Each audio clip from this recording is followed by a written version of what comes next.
यहाँ आपको अपडेट करेंगे। पीटीएम के कारकुन इस्लामाबाद के रेड जोन में दाखिल हो गए हैं। जेयूआई के अंसारुल इस्लाम के बाज़ कारकुनों ने पहले रेड जोन का गेट चढ़कर खोला, फिर कारकुनों की बड़ी तादाद रेड जोन में दाखिल हो गई है। आपको अपडेट कर रहे हैं। पीटीएम के कारकुन इस्लामाबाद के रेड जोन में दाखिल हो गए हैं। जेयूआई के अंसारुल इस्लाम के बाज़ कारकुनों ने पहले रेड जोन का गेट चढ़कर खोला, फिर कारकुनों की बड़ी तादाद रेड जोन में दाखिल हो गई। मजीद जानते हैं टॉन न्यूज़ के नुमाइंदे शकील करार से। जी शकील, बताइए कि इस वक्त क्या मनाजिर देखने में आ रहे हैं? जी बिल्कुल, सीना की तरफ से जो है वो ट्रैफिक को डाइवर्ट किया गया था पुलिस की जानिब से, लेकिन जेयूआई के जो कारकुन हैं पहले उन्होंने गेट खोलने की कोशिश की, लेकिन जब गेट वो नहीं खुला तो गेट को उन्होंने तोड़ा और उसके बाद वो रेड जोन के अंदर दाखिल हो गए हैं और सुप्रीम कोर्ट की तरफ बढ़ रही हैं। जबकि दूसरी जानिब ड्राइविंग बता रहे हैं कि मौलाना फजल रहमान ने दो टोकन पास वाजे कर दिया है कि वो सुप्रीम कोर्ट के सामने ही एहतजाज करेंगे, लेकिन एहतजाज का धरने का फैसला जो बाद किया जाएगा, लेकिन एहतजाज जारी रहेगा। कारकुन जो है वो सीना का गेट तोड़ के रेड जोन दाखिल हो चुके हैं और सुप्रीम कोर्ट की तरफ जा रहे हैं, जबकि पुलिस जो है वो कोई भी कार्रवाई नहीं कर रही। अच्छा शकील, ये भी बताइएगा कि इंतजामिया का कोई मौक़िफ़ सामने आया है कि उन्होंने क्यों ये दरख्वास्त की है कि धरना डी चौक मुंतकिल कर दिया जाए? देखिए, क्योंकि रेड जोन में किसी किस्म के जो एहतजाज है उस पर मुकम्मल तौर पर पाबंदी है, उस पर वाज़े अहकामात मौजूद है अदालत की जानिब से भी और इंतजामिया की जानिब से भी। उससे कबल भी पाबंदियाँ लगाई गई थी कि डी चौक, जिसका दायरा कार वैसे ही 0 पॉइंट और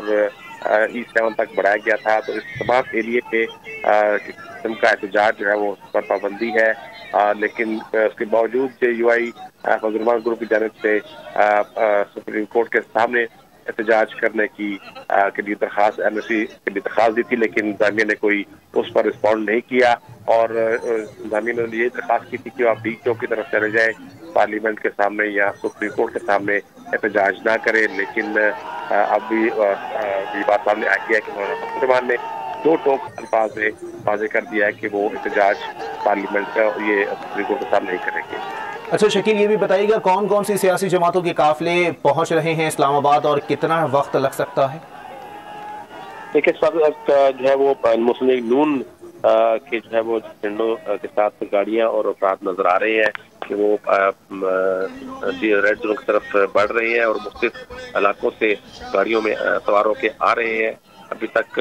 जेयूआई फजल रहमान ग्रुप के अलावा मुस्लिम लीग नून के जो कारकुन है वो झंडे के हमरा नजर आ रहे हैं। अच्छा शकील, ये भी बताइएगा किसी नाखुशगवार सूरत हाल से निपटने के लिए इंतजामिया की जानिब से कोई इंतजाम सामने आए हैं? जी, अभी तक ऐसी कोई सूरत हाल सामने नहीं आ सकी है, क्योंकि इंतजामिया जो है वो सवाल से बिल्कुल बेबस नजर आ रही है कि वो कोई कार्रवाई नहीं कर सकती है और लेकिन जो अमन अमन की सूरत हाल है उसको भी कंट्रोल करना है, तो ये इंतजामिया के लिए एक बड़ा इम्तिहान है वैसे सूरत हाल को कैसे कंट्रोल करती है। अच्छा शकील, ये भी बताइएगा इंतजामिया की किसी फर्द से आपकी बात हुई है कि अगर ये एहतजाज जो है पुरतशद्दुद सूरत हाल इख्तियार कर जाता है तब क्या स्ट्रेटजी अपनाई जाएगी? जिस वजह से अभी तक जो है इंतजामिया मुकम्मल तौर पर खामोश है, कोई मौक़िफ़ देने को तैयार नहीं है कि अगर सूरत हाल कंट्रोल से बाहर होती है, लॉ एंड ऑर्डर का मसला बनता है तो फिर इंतजामिया क्या एक्शन करेगी, क्योंकि हुकूमती इत्तेहाद की जमात का ये एहतजाज है और उस पर इंतजामिया जो है वो नजर नहीं आ रही कि किसी किस्म की कोई कार्रवाई करेगी जिससे उनके ऊपर को दबाव आए। अच्छा शकील, ये भी बताइएगा कि इस वक्त रेड जोन में कितनी बड़ी तादाद में कारकुनान जो हैं वो दाखिल हो चुके हैं? देखिए, इसकी फिगर तो नहीं बता जा सकती, लेकिन कारकुन जो है मुसलसल गाड़ियों में और पैदल भी रेड जोन की तरफ चारों तरफ से आ रहे हैं, जबकि डाइवर्शन जो है पहले ही इस्लामाबाद पुलिस ने दी थी और सिर्फ माजरा रोड की तरफ से ही दाखिला रखा गया था, लेकिन अब चूंकि सीना की तरफ से गेट को तोड़कर जेयूआई की जो जेरी तंजीम है उसके कारकुन अंदर दाखिल हो चुके हैं, तो